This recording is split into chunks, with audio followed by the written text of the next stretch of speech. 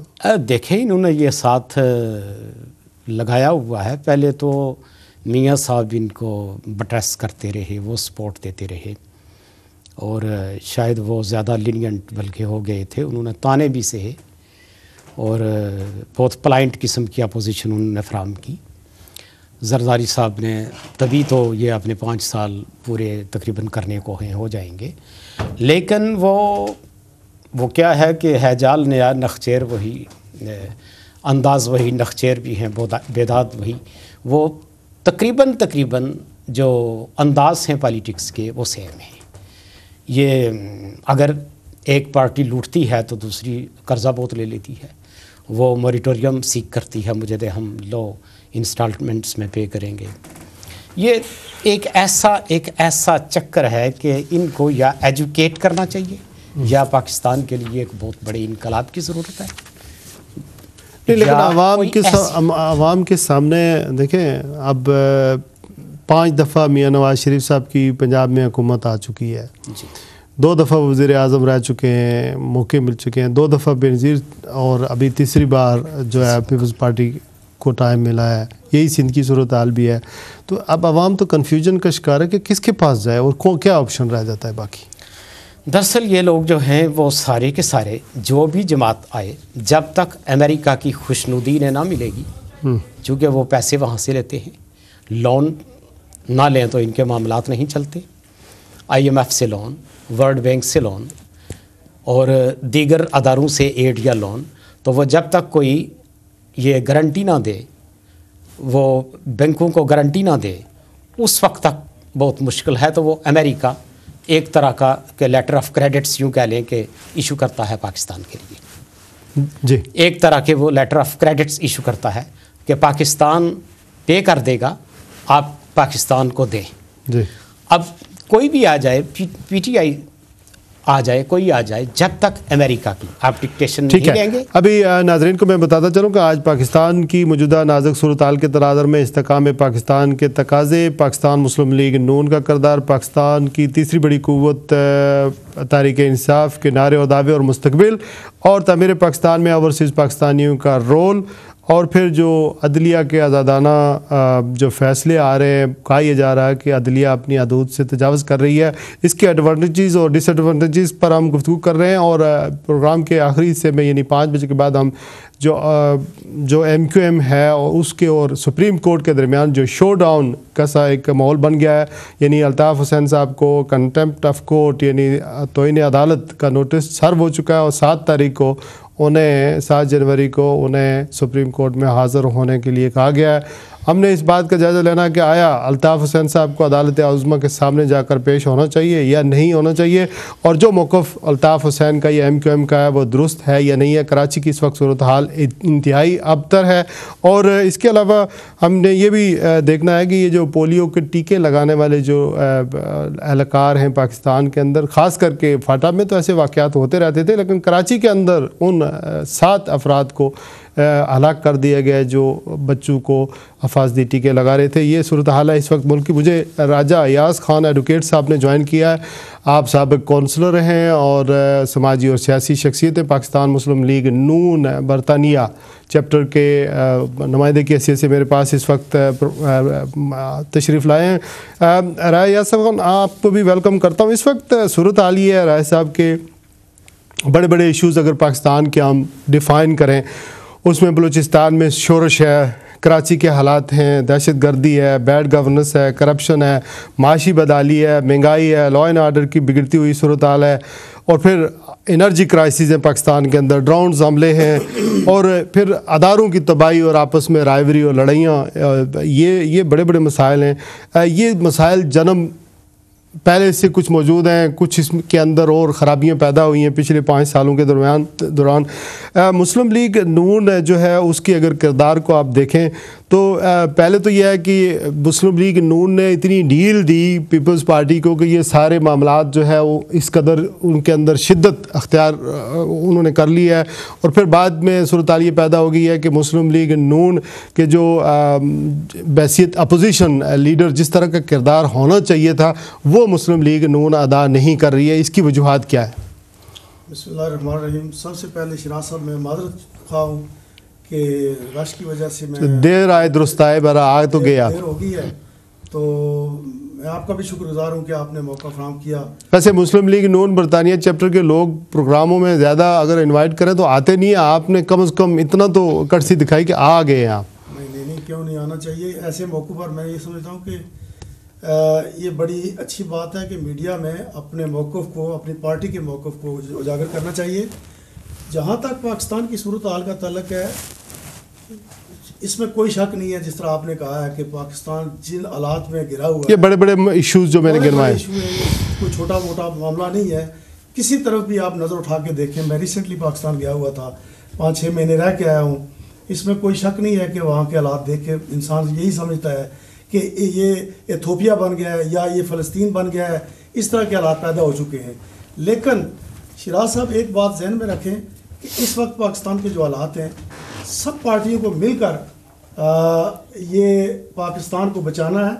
اگر ہم اپنی لڑائی لڑتے رہے اور اگر ہم نے اس جنگ کو جاری رکھا پارٹیوں میں رہتے ہوئے اپنی کرسی اور اقتدار کے لیے، تو میں یہ سمجھتا ہوں کہ بڑی مشکل بات ہے پاکستان کو ان حالات میں بچایا جا سکے. یہ اب سب پارٹیوں کا اچھا مل کے بیٹھ کے ٹھیک ہے. آپ کو بھی چانس دیں کہ کچھ اس میں میرے خیال میں ہم نے کچھ تبدیلی کرنی ہے مائک کے اندر. لیکن یہ بتائیں اپنا مین وائل نعیم الرحمان صاحب کہ آپ